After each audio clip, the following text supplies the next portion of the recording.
안녕하십니까, 강한 주식입니다. 3월 13일 증시 브리핑 시작을 하도록 하겠습니다. 어제 미국 증시가 일제 반등에 성공을 했습니다. 어제 CPI 발표를 앞두고 있었는데 악재 해소 혹은 불확실성 해소라는 차원에서 나스닥 시장이 급등을 했고요. S&P 500도 1% 이상의 급등, 그리고 러셀 2000 지수가 장중에 마이너스로 빠졌습니다. 그러면 우리가 지난 흐름들을 복기를 해보면 나스닥이 빠지고 엔비디아가 급락하고 필라델피아 반도체 지수가 급락하면서 대형주에서 나왔던 자금들이 어디로? 중소형주 지수죠. 러셀 2000은. 그래서 이쪽으로 대피를 했다가 어제장에서는 대형주들이 반등하면서 다시 이쪽으로 들어오고 있는 상황입니다. 순환매가 돌고 있다. 이렇게 이제 보셔야 되겠죠. 섹터 맵을 보시면 마이크로소프트라든지 아니면 엔비디아, 메타, 아마존 이런 종목들이 이틀 연속 급락을 했었는데 정반대 흐름들이 나왔죠. 마이크로소프트가 올라갔고 메타도 급등, 엔비디아는 무려 7% 이상의 급등이 터졌습니다. 자, 엔비디아가 빠질 때 애플과 구글이 강했는데요. 어제장에서는 애플과 구글 이런 종목들이 이제 강보합권에 머무는 모습을 보였죠. 순환매가 섹터 내에서도 굉장히 잘 돌고 있는 상황이고요. 업종별로 보면은 당연히 테크가 1위입니다. 그죠? 2.23% 급등세를 보여주면서 테크 쪽에 매수세가 상당히 많이 들어갔습니다. 자, CPI가 발표가 됐는데 제가 어제 카톡방에서 CPI 발표가 나올 때 헤드라인이라든지 코어라든지 0.1% 정도 예상치를 오버하는 것은 오케이, 여기까지는 시장이 용인할 수 있다. 그런데 요거 이상으로 서프라이즈가 나오면 시장이 부담을 가질 수 있다라고 말씀을 드렸었는데 헤드라인 쪽을 보시면은 3.2%가 나왔습니다. YOY로 3.2%, 예상치보다 0.1% 정도 높게 나왔죠. 그 다음에 코어 근원 쪽도 0.1% 정도. 그래서 시장은 이 정도면 감내할 만하다, 이렇게 이제 생각을 하는 겁니다. 그러면서 시장이 안도를 했고요. 어제 시장이 올랐던 것은 약간 이제 특별한 항목들 중에 하나 때문이에요. 그게 왜 그러냐면 요거를 한번 보시면 요거를 우리가 이제 OER이라고 얘기를 합니다. 그래서 많은 분들이 이런 것까지 알 필요는 없는데 워낙에 시장에서 민감하게 반응하니까 잠깐만 설명을 드리면 미국에서 주택을 보유하고 있는 사람들의 그 주택 가격들도 CPI에 넣거든요. 그런데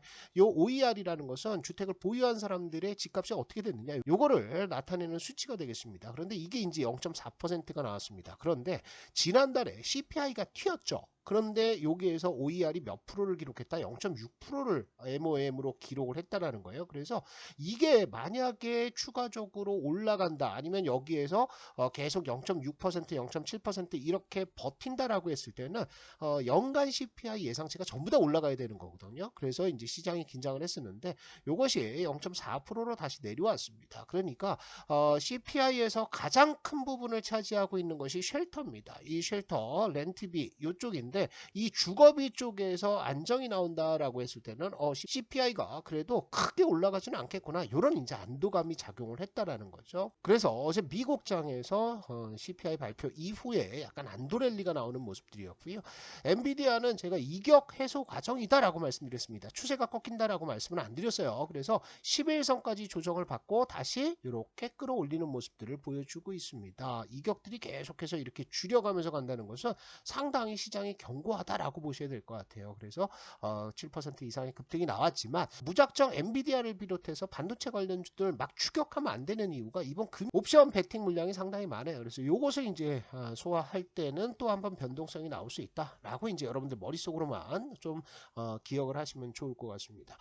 달러는 올라갔다가 내려왔죠. 그죠? 102선 중반까지 다시 내려오면서 일단 약세 기조는 유지를 하고 있고요. 10년물 국채금리는 올라버렸습니다. 그런데 이것은 CPI가 발표가 됐는데 예상치보다 약간 높게 나왔어요. 그리고 하락하는 속도가 그렇게 강하지 않기 때문에 3월달, 5월달 또 6월달도 금리 인상이 좀 어려운 거 아니냐, 이런 것들을 반영을 하는 거죠. 정상적인 흐름들이고요.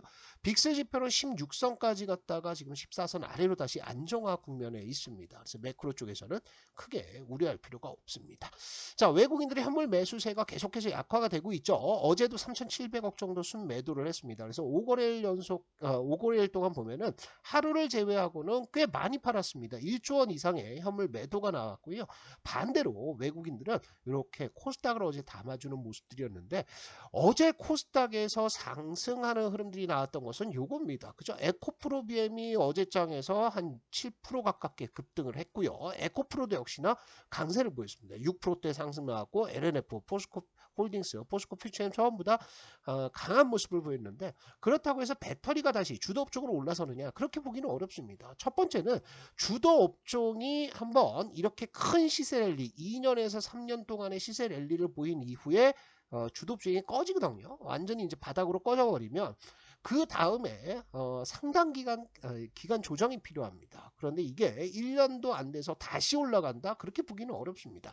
어제장에서 양극재 업체들이 올라갔던 이유는 이게 이제 탄산 리튬 가격인데요. 이게 반등을 하고 있다는 거죠. 바닥에서 이렇게 내려왔다가 N자 파동을 만들면서 올라가고 있는데 이게 이제 과거 시기일 것이 본다면 작년 7월부터 시작해가지고 이렇게 3분의 1 토막이 나고 나서 바닥에서 이렇게 바닥을 다지고 있다고요. 그래서 리튬 가격이 상승을 한다라고 했을 때는 무슨 일이 벌어집니까? 지금까지는 양극재 업체들이 여기에서 매수할 리튬 가격을 지금 원재료로 투입하다 보니까 뭐가 나와요? 적자가 나옵니다. 그죠? 영업 적자, 평가 손실들이 나오면서 영업 적자가 나오는데 여기에서 샀던 리튬들이 이제 장부에 반영되기 시작한다. 그리고 리튬 가격이 올라간다라고 했을 때는 최근 영업 적자가 바닥을 치고 이제 흑자 전환이 가능하지 않느냐 이런 기대감들이 있는 거거든요. 그래서 그 차원에서 이제 올라가는 것인데 지금 기간 조정이 너무 짧았던 것뿐만이 아니라 외국인과 기관 입장에서는 쇼커버링이 어제 일부 터진 것 같은데 이게 이제 올라가면 어떻게 되겠어요? 공매도 청산해야 되잖아요. 주가가 지금 바로 올라가는 것은 크게 외인 기관들이 좋아하지 않을 거다. 그래서 수급들은 조금 조절을 할 가능성들이 있고요. 그리고 전기차 시장에 대한 판매량들 이런 것들 보면 테슬라도 중국에서 10% 이상 20% 가깝게 지금 판매량들이 줄어들고 있는 상태 이런 상태이기 때문에 전기차 시장의 바닥을 논하기는 좀 어렵다. 이렇게 이제 대응을 좀 하시면 좋을 것 같고요.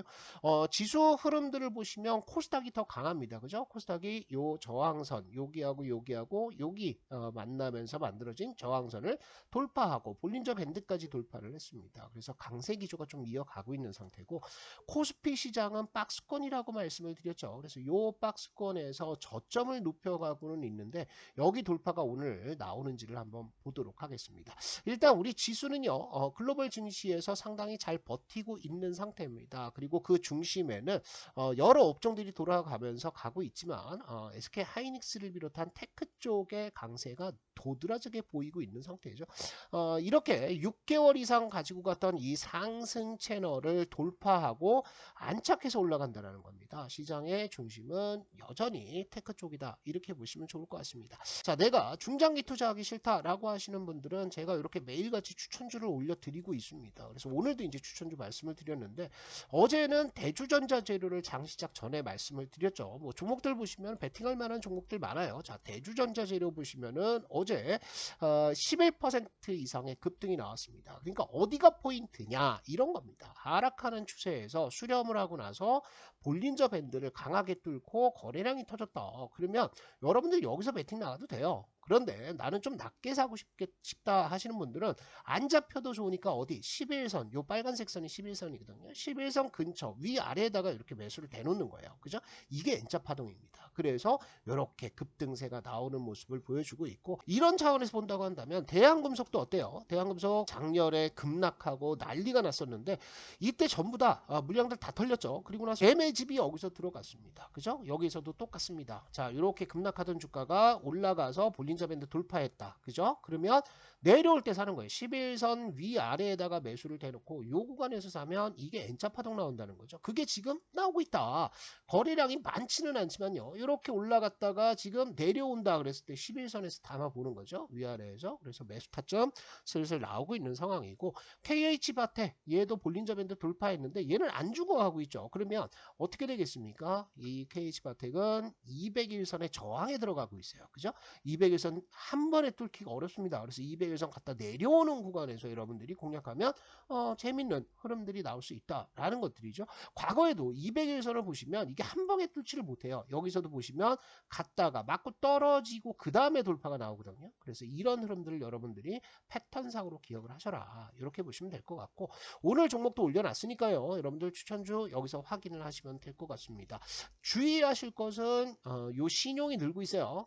차곡차곡 개인들의 신용들이 19조 원까지 들고 있는데 이번 조정 말고 다음번 조정은 꽤 아플 것이다. 그래서 그때 제가 위험 신호를 드릴 테니까 강한주식 연구소 유튜브 채널 또 어플을 계속해서 주목을 좀 해주셔야 됩니다. 우리 어플 설치하시는 방법은 이렇게 링크를 걸어놨습니다. 우리 영상의 설명란 그리고 댓글에다가 링크 걸어놨으니까 여기 들어오시면 강한주식 연구소 어플 설치할 수 있어요. 여기에서는 뭐 실제 정회원님들이 어떻게 수익을 내고 있는지 이 수익률들 어떤 종목 가지고 어떤 타점에서 매매를 해가지고 수익을 냈는지에 대해서 나와 있습니다. 이 수익률 보시면 대단하죠. 260%짜리도 있고 183%짜리도 있고 수익률들이 뭐 30% 40%는 수익도 아닙니다. 우리 방에서는 그죠? 그래서 여러분들 초보 투자자 분들이라고 한다면 강한주식 연구소 반드시 설치하셔서 함께 하시면 좋을 것 같습니다.